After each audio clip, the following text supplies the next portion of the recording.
Hello friends, this is Mohammad Shaved and welcome back to my YouTube channel LS eco study world. तो guys, सबसे पहले मैं आप सभी से सॉरी कहना चाहूँगा कि मेरे एग्ज़ाम्स की वजह से जो हमारी सीरीज़ चल रही थी टीजीटी पीजीटी एग्ज़ाम्स की, उसमें वीडियो विलम्ब हुआ और कोशिश करूँगा कि मैं आज से उसको पहले की तरह ही कंटिन्यू रखूँ। तो आज से हम फिर से स्टार्ट करते हैं अपने एक नए टॉपिक के साथ, जो कि है हमारा उत्पादन फलन यानी कि प्रोडक्शन फंक्शन। तो चलिए स्टार्ट करते हैं हम अपने नेक्स्ट टॉपिक यानी कि उत्पादन फलन को। ठीक है, चलिए। तो आज का हमारा टॉपिक है उत्पादन फलन, ठीक है, यानी कि प्रोडक्शन फंक्शन।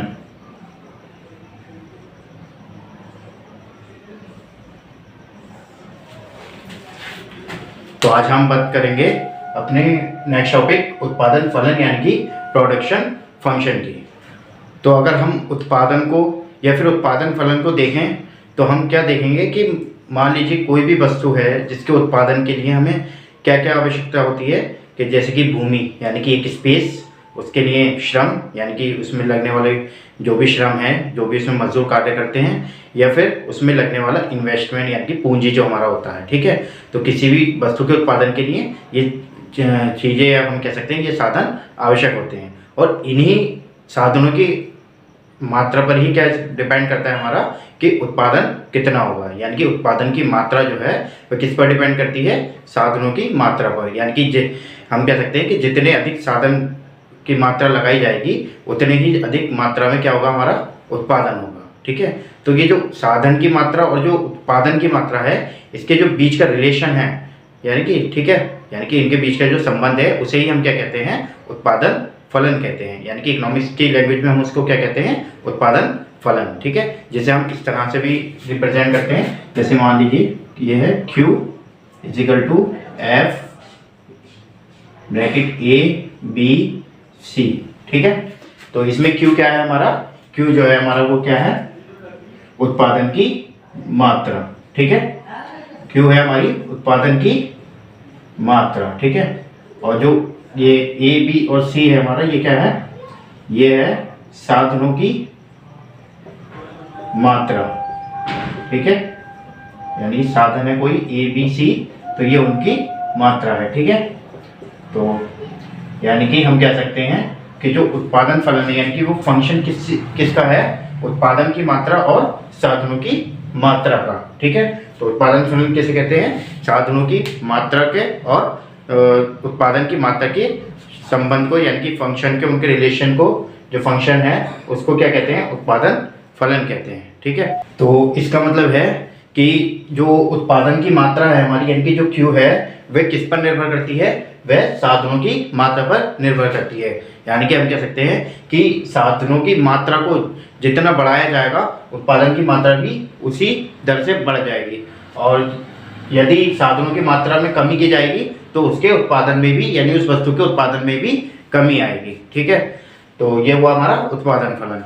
तो अब हम यहाँ देखते हैं, यानी कि यहाँ पर एक प्रश्न बनता है हमारा कि यदि कोई फर्म है तो वह अपने उत्पादन को कैसे बढ़ाएगी। ठीक है, तो इसके लिए दो तरीके होते हैं, फर्म अपने उत्पादन को कैसे बढ़ा सकती है। तो सबसे पहला तो ये है कि या तो जो फर्म है वह सभी साधन, जो भी उत्पादन के उसके साधन हैं, जो उसके किसी वस्तु के उत्पादन के लिए आवश्यक है, वे सभी को एक साथ बढ़ा दे। ठीक है, यानी कि जो पूंजी है, श्रम है, या जो मान लीजिए कृषि कर रहा है कोई किसान, तो उसके लिए भूमि, ठीक है, सिंचाई, बीज, खाद, ये सब उसके क्या है, उत्पादन के साधन है। ठीक है, तो अगर वह उन सभी साधनों को एक साथ बढ़ा देता है तो वो एक टाइप हो गया उसका फर्म के उत्पादन को बढ़ाने का। ठीक है, और यदि दूसरा टाइप क्या है हमारा, वो ये है कि वो जो कृषक है, यानी कि जो किसान है, वे क्या करे, वे उसके पास भूमि जो कि हम कह सकते हैं जमीन है, वो तो उतनी ही रहे, यानी कि वो स्थिर रहे, और बाकी जो अन्य साधन है जैसे कि सिंचाई है या फिर हमारे खाद बीज वगैरह है, वो उनकी मात्रा को बढ़ा दे।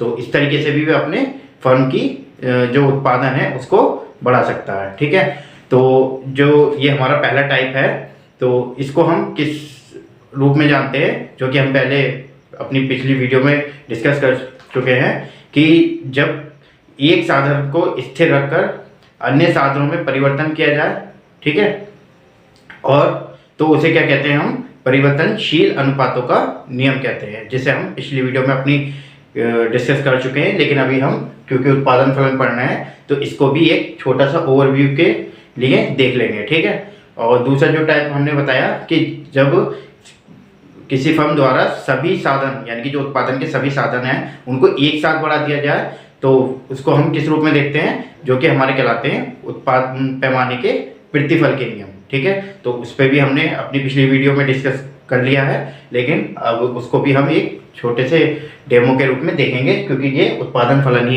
के टाइप्स है। तो चलिए देखते हैं, हम सबसे पहले अपने परिवर्तनशील अनुपातों के नियम को हम थोड़ा सा रिवाइज कर लेते हैं, जो वैसे तो हमने इसको पिछली वीडियो में अपनी डिस्कस कर ही लिया है। चलिए तो देखते हैं परिवर्तनशील अनुपातों के नियम को। तो यह हमारा उत्पादन फलन का पहला टाइप, जिससे परिवर्तनशील साधनों का नियम कहते हैं, या फिर हम उत्पत्ति ह्रास नियम के नाम से भी इसको हम जानते हैं, ठीक है। तो इसका मैं ब्रॉड लेवल पर इसका एक्सप्लेनेशन नहीं दूंगा क्योंकि हम इसको पहले भी समझ चुके हैं। तो आज हम इसका बस केवल ओवरव्यू लेंगे क्योंकि हम इसको पहले अपनी पिछली वीडियो में डिस्कस कर चुके हैं। तो परिवर्तनशील साधनों का नियम जो होता है या उत्पादन जो फलन होते हैं वह क्या होता है कि एक साधन को स्थिर रख करके अन्य साधनों में परिवर्तन किया जाए, ठीक है। तो उत्पादन पर जो प्रभाव पड़ता है वह क्या कहलाता है, हमारा परिवर्तनशील अनुपातों के नियम कहलाता है, ठीक है। तो यहाँ हम चार्ट पर केवल दो ही साधनों को दिखा सकते हैं, ठीक है। तो इसलिए हमने श्रम और पूंजी को ले लिया, मान लिया है, ठीक है। और इधर हमारा स्थिर साधन हो गया भूमि, यानी कि जो एक स्थिर रूप में रहेगी, यानी कि मान लीजिए इसमें माना हमने 1000 वर्ग मीटर, ठीक है। तो ये तो स्थिर ही रहेगा और ये जो हमारे परिवर्तनशील साधन है 1 2 3 यानी कि इसकी मात्रा बढ़ती जाएगी, ठीक है।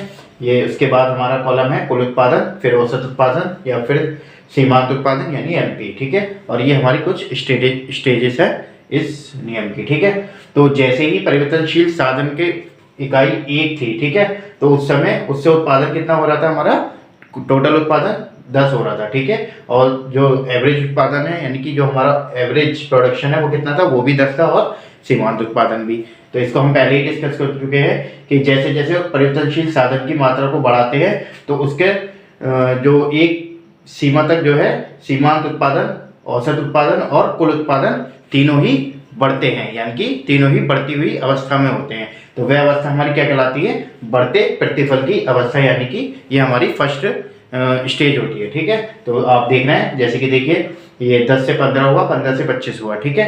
ऐसे ही 10 से बढ़कर 12.5 और ये फिर 16.66, ऐसे ही 10 से 25 और फिर ये 50, यानी कि इस स्टेज में तीनों ही चीज़ें हमारी क्या हो रही हैं, बढ़ रही हैं, ठीक है।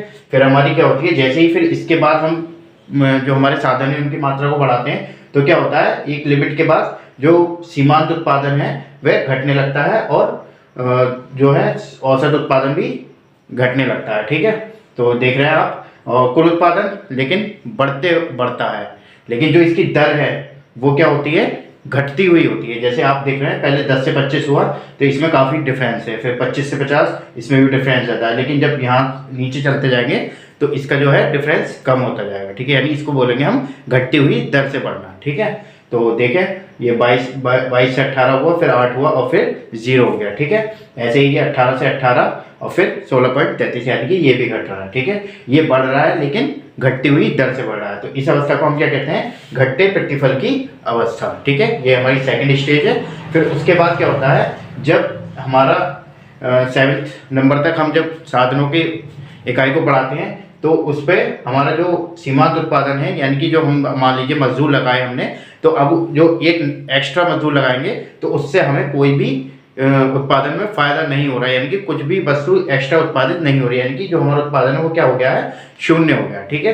तो जब सीमांत उत्पादन शून्य हो जाएगा तो जो हमारा एवरेज प्रोडक्शन है वो भी क्या हो जाएगा, घट जाएगा, ठीक है। और जो टोटल उत्पादन है वो भी समान रहेगा, यानी पिछले के बराबर ही रहेगा क्योंकि उसमें कोई भी चेंजेस नहीं होगा। तो इस तरह से ये घटना शुरू होगा। तो जो अगली इकाई हम 0 के बाद यानी 7 के बाद यूज़ करेंगे तो फिर क्या होगा, जो हमारे साधन है वो हमें मतलब कि और कह सकते हैं हम नुकसान पहुंचाएंगे, यानी उनसे कोई फायदा नहीं होगा, यानी कि और उत्पादन की मात्रा घटेगी। जैसे कि यहाँ 0 था, 0 के बाद भी अगर हम किसी श्रमिक को लगा रहे हैं तो केवल हम उस पर फालतू खर्च ही करेंगे, उससे कोई भी हमें उत्पादन में लाभ नहीं होगा, यानी कि वह ऋणात्मक रूप में प्राप्त होगा। ठीक है, तो जैसे 0 से ये -8, फिर -14 और फिर -20। ठीक है, तो ये घटेगा और इसी तरह हमारा जो औसत उत्पादन है वो भी घटता जाएगा और जो हमारा कुल उत्पादन है वो भी घटता जाएगा। ठीक है, जैसे आप देख रहे हैं 98 से कितना हो गया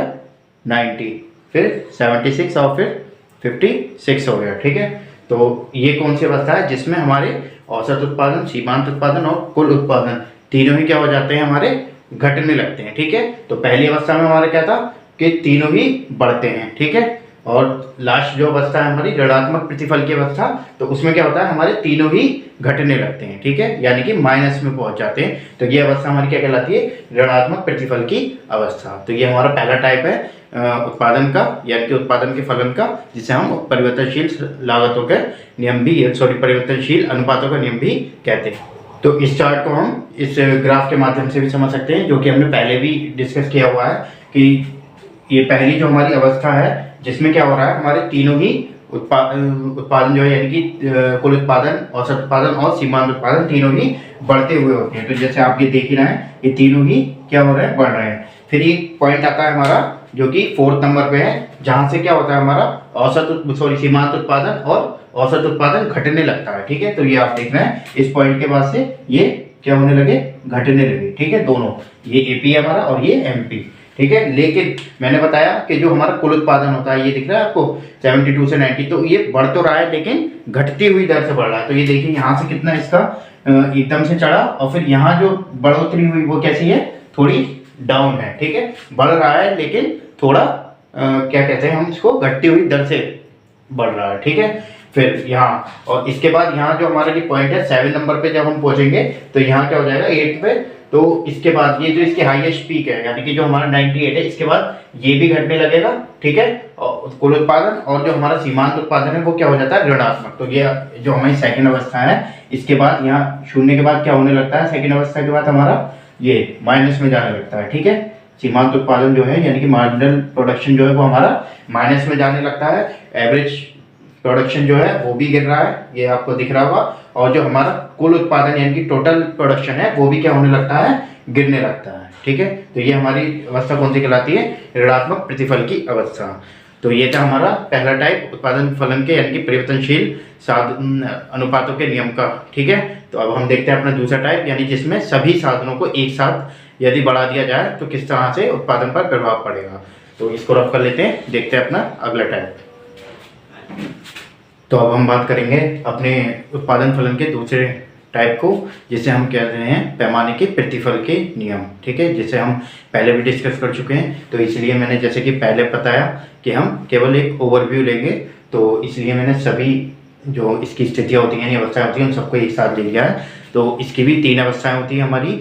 सबसे पहली होती है हमारी बढ़ते प्रतिफल की अवस्था, दूसरी होती है हमारी स्थिर प्रतिफल की अवस्था और तीसरी होती है हमारी घटते प्रतिफल की अवस्था।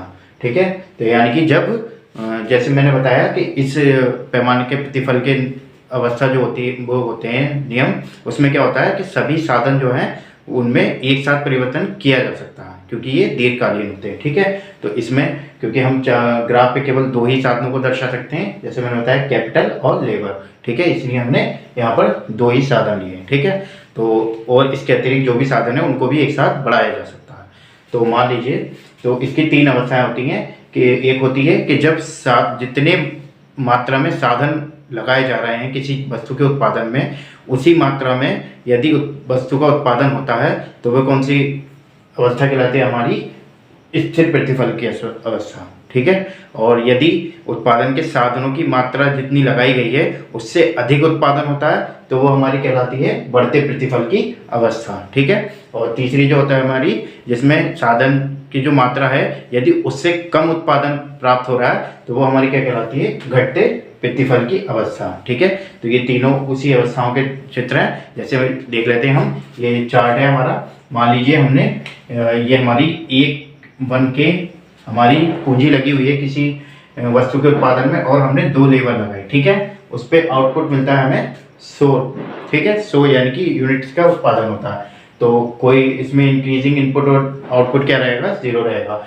लेकिन जैसे ही हमने इसको बढ़ा करके, ठीक है, बढ़ा करके यानी कि जो पूंजी थी हमारी उसको हमने 2000 किया और जो लेबर थी हमने उसको 4 कर दिया यानी कि 4 कर दिया। तो जो हमारा ये इसका परिवर्तन है वो कितने परसेंट था हमारा, 100%, यानी कि 1 से 2 हुआ और 2 से 4 हुआ, तो कितना परसेंट है, 100%, ठीक है। ऐसे ही उत्पादन में कितनी, लेकिन उत्पादन में कितनी बढ़ोतरी हुई, यानी 100 से ये हो गया 250, तो यानी कितने प्रतिशत का चेंज आया इसमें, 150% का, यानी कि 150% की वृद्धि हुई। तो जो हमारा इंक्रीजिंग इनपुट था, ठीक है, इनपुट में जो इंक्रीजमेंट था वो कितना था, 100%, जबकि आउटपुट में जो इंक्रीजमेंट है वो कितना हो रहा है हमारा, 150, तो ये इससे ज्यादा हो रहा है, ठीक है। ऐसे ही सेकंड में देख लेते हैं, जब हमने इसको बढ़ा करके 2 से 4 किया और इसको 4 से 8 कर दिया, तब क्या कितना हो जाता है हमारा उत्पादन, 600 हो जाता है, ठीक है। तो जो हमारी इनपुट की इंक्रीजिंग थी वो तो 100% ही रही, लेकिन जो हमारा आउटपुट है वो कितना बढ़ गया, वो 100 से कितना हो गया, 140 हो गया, ठीक है। तो इस तरह से क्या देखते हैं हम कि जो इनपुट में इंक्रीजिंग है वो 100% होने पर उत्पादन जो है वो 100% से ज्यादा हो रहा है। तो ऐसी स्थिति हमारी क्या कहलाती है, बढ़ते प्रतिफल की स्थिति कहलाती है, या बढ़ते प्रतिफल की अवस्था कहलाती है। इसको हम ऐसे देख सकते हैं, जैसे मान लीजिए ये हमारी लेबर, ये कैपिटल है, तो हमने ये इतना लगाया तो हमें इतना उत्पादन प्राप्त हुआ, ठीक है, इतना, और इस मात्रा में हमने इतनी चेंजेस लेबर में की, इतनी कैपिटल में की, तो जो हमारा उत्पादन है वो हमें इनके जो चेंजेस है उससे कहीं ज्यादा प्राप्त हो रहा है, ठीक है। तो इस तरह से हम देख रहे हैं कि लेबर हम कम करते जा रहे हैं, कैपिटल कम करते जा रहे हैं, लेकिन जो हमारा उत्पादन है वो बढ़ता जा रहा है, ठीक है। तो इस स्थिति को क्या कहते हैं, बढ़ते प्रतिफल की अवस्था। ऐसे ही हम सेकंड में देख लेते हैं, जो ये 4 था, 4 से हमने 8 किया और 8 से 116 किया, ऐसे ही इसको 8 से 16, 16 से 32 लेबर को कर दिया।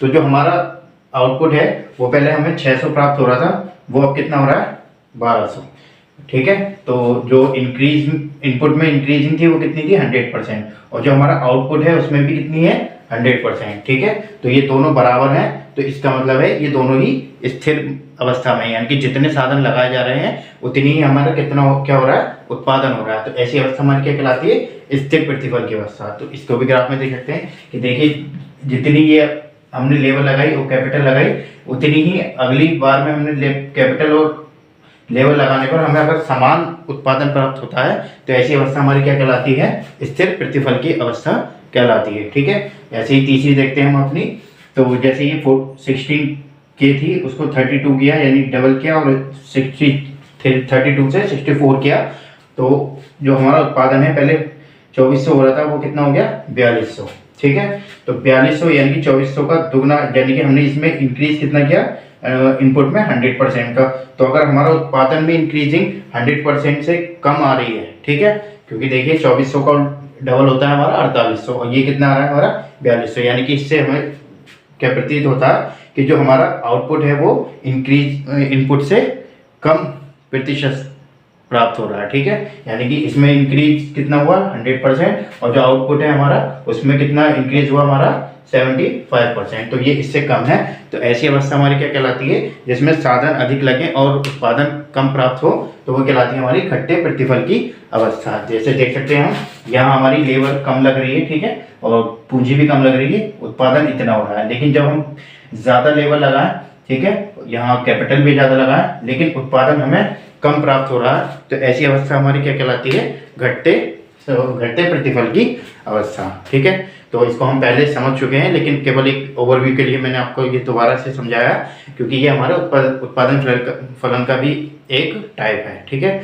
तो इसके अतिरिक्त भी हमारे उत्पादन फलन के और टाइप्स हैं, जैसे कि कॉप डगलस उत्पादन फलन, और भी सारे हैं। तो नेक्स्ट वीडियो में हम उस पर डिस्कस करेंगे, जो कि हमारे एग्जाम सिलेबस में है, कॉप डगलस उत्पादन फलन।